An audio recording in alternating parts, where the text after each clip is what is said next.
জানিয়ে দিব এই মুহূর্তে আমাদের হাতে এসেছে বাংলাদেশের গুরুত্বপূর্ণ আপডেট সংবাদের শিরোনাম। শুরুতেই থাকছে একটি চাঞ্চল্যকর প্রতিবেদন। হাদির অবস্থা অত্যন্ত সংকটাপন্ন, দেশবাসীকে শান্ত থাকার আহ্বান প্রধান উপদেষ্টার। এবারে জানিয়ে দিব একটি চাঞ্চল্যকর প্রতিবেদন। বিএনপি নেতা ইলিয়াস আলীকে হত্যা করা হয়েছে দাবি চিফ প্রসিকিউটরের। এদিকে হাদিকে গুলি, শুটারদের পালাতে সহযোগিতার কথা স্বীকার দুই আসামির। আরও জানাবো বিএনপি জামায়াতের বিদ্রোহীদের নিয়ে এনসিপির নতুন সমীকরণ। সব শেষে জানিয়ে দিব ব্রাহ্মণবাড়িয়ায় মোটরসাইকেলে এসে যুবককে গুলি। এতক্ষণ শুনছিলেন হাতে থাকা আপডেট সংবাদের শিরোনাম, এবারে বিস্তারিত। তবে তার আগে অনুরোধ রইল ভিডিওটিতে একটি লাইক এবং কমেন্ট করে জানিয়ে দিন ভিডিও সম্পর্কে আপনার মূল্যবান মতামত। আরও জানিয়ে দিন ভিডিওটি কোথা থেকে দেখছেন বা কোন জেলা থেকে দেখছেন। হাদির অবস্থা অত্যন্ত সংকটাপন্ন, দেশবাসীকে শান্ত থাকার আহ্বান প্রধান উপদেষ্টার। সিঙ্গাপুর জেনারেল হাসপাতালে চিকিৎসাধীন ইনকিলাব মঞ্চের মুখপাত্র ও ঢাকা ৮ আসনের সম্ভাব্য প্রার্থী শরীফ ওসমান হাদির শারীরিক অবস্থা অত্যন্ত সংকটাপন্ন। প্রধান উপদেষ্টা অধ্যাপক মুহাম্মদ ইউনূস দেশবাসীকে শান্ত থাকার আহ্বান জানিয়ে হাদির জন্য দোয়া ও প্রার্থনা করার অনুরোধ করছেন। বুধবার প্রধান উপদেষ্টার অফিসিয়াল ফেসবুক পোস্টে দেওয়া এক পোস্টে এসব তথ্য জানানো হয়েছে। এতে বলা হয়েছে, সিঙ্গাপুরের পররাষ্ট্রমন্ত্রী ডক্টর ভিভিয়ান বালাকৃষ্ণায়ন বুধবার দেশটিতে চিকিৎসাধীন জুলাই গণ অভ্যুত্থানের সম্মুখভাগের অকুতোভয় যোদ্ধা ও ইনকিলাব মঞ্চের মুখপাত্র শরীফ ওসমান হাদিকে দেখতে গিয়েছিলেন। এ পোস্টে আরও বলা হয়েছে, পরে রাত 9টা 40 ডক্টর ভিভিয়ান বালাকৃষ্ণান প্রধান উপদেষ্টা প্রফেসর মুহাম্মদ ইউনূসকে ফোন করেন এবং হাদির চিকিৎসা কার্যক্রম সম্পর্কে তাকে অবহিত করেন। তিনি জানান, হাদির অবস্থা অত্যন্ত সংকটাপন্ন। প্রধান উপদেষ্টা দেশবাসীকে শান্ত থাকার আহ্বান জানিয়ে হাদির জন্য দোয়া ও প্রার্থনা করার অনুরোধ জানিয়েছেন। এর আগে বিকেলে ডাক্তার আহাদ জানান, বর্তমানে ওসমান হাদির হার্ট, ফুসফুস ও কিডনি ভেন্টিলেশন সাপোর্টের মাধ্যমে কার্যক্রম চালাচ্ছে। ইউরিন আউটপুটও আগের মতোই সাপোর্টের মাধ্যমে বজায় রয়েছে। বুধবারও তার সিটি স্ক্যান করা হয়েছে। তার ব্রেনে যে ইস্কেমিয়া ছিল তা কিছুটা বেড়েছে। ব্রেনে থাকা গুলির একটি অংশ অপসারণে নতুন করে অস্ত্রোপচার প্রয়োজন হবে কিনা এবং সেক্ষেত্রে তাকে যুক্তরাজ্য বা যুক্তরাষ্ট্রে নেওয়া হবে কিনা এসব বিষয় নিয়ে চিকিৎসকদের মধ্যে আলোচনা চলছে বলেও জানান ডাক্তার আহাদ।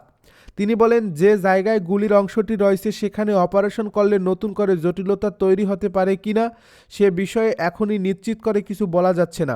পাশাপাশি তার শরীর এই মুহূর্তে দীর্ঘ ভ্রমণের ধকল নিতে পারবে কিনা সেটিও চিকিৎসকেরা মূল্যায়ন করবেন।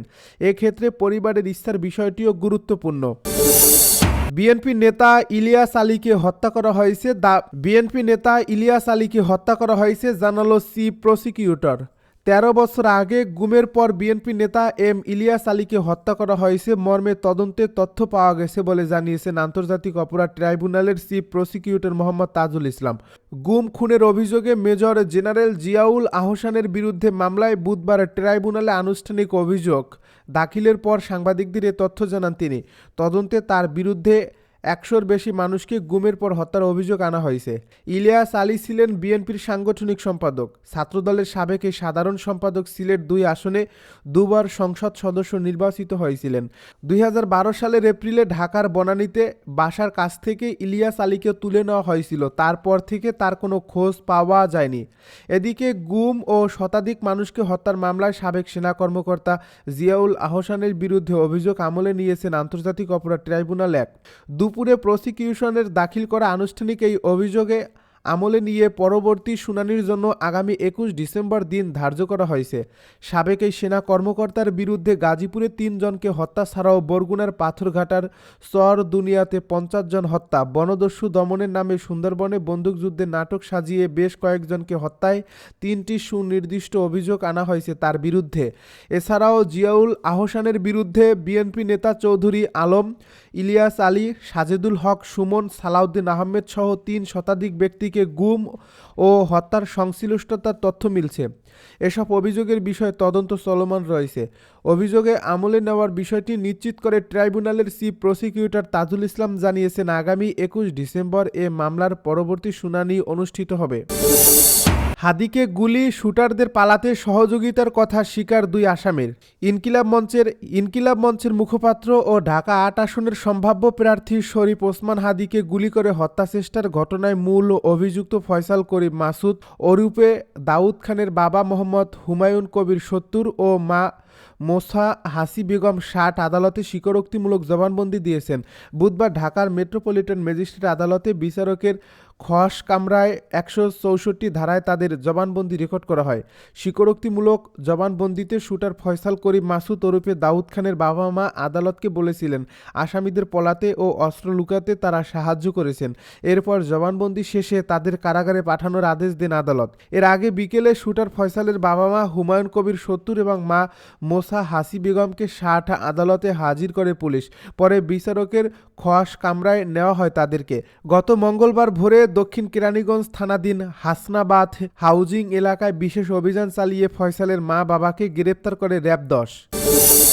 বিএনপি জামায়াতের বিদ্রোহীদের নিয়ে এনসিপির নতুন সমীকরণ।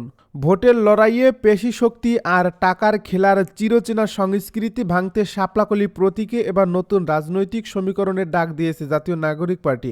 শুধু অভ্যুত্থানের সামনের সারির যোদ্ধারাই নন, বরং দলগুলোর বঞ্চিত অথচ জনসম্পৃক্ত নেতাদের ভিড়িয়ে একটি বিকল্প রাজনৈতিক শক্তি গঠনের পথে হাঁটছে তারা।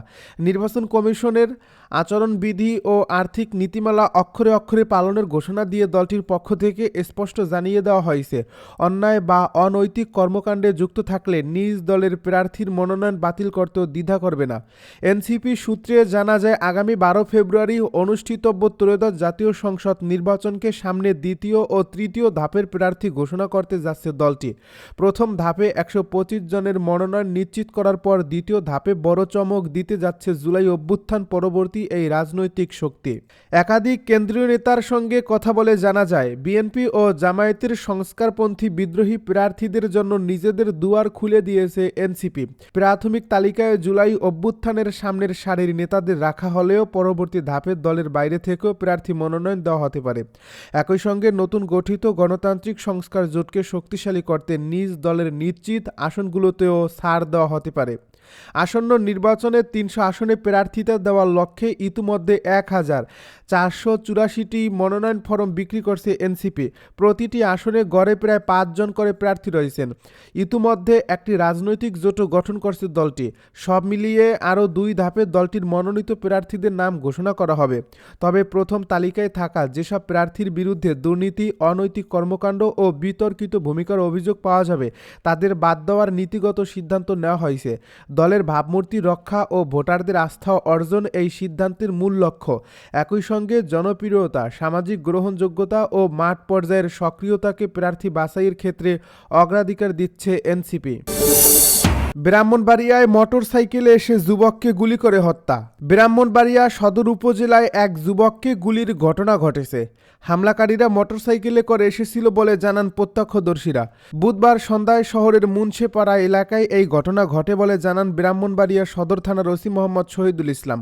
গুলিবিদ্ধ মোহাম্মদ সাগর মিয়া শহরের ফুলবাড়িয়া বাসিন্দা আবু সাইদের ছেলে।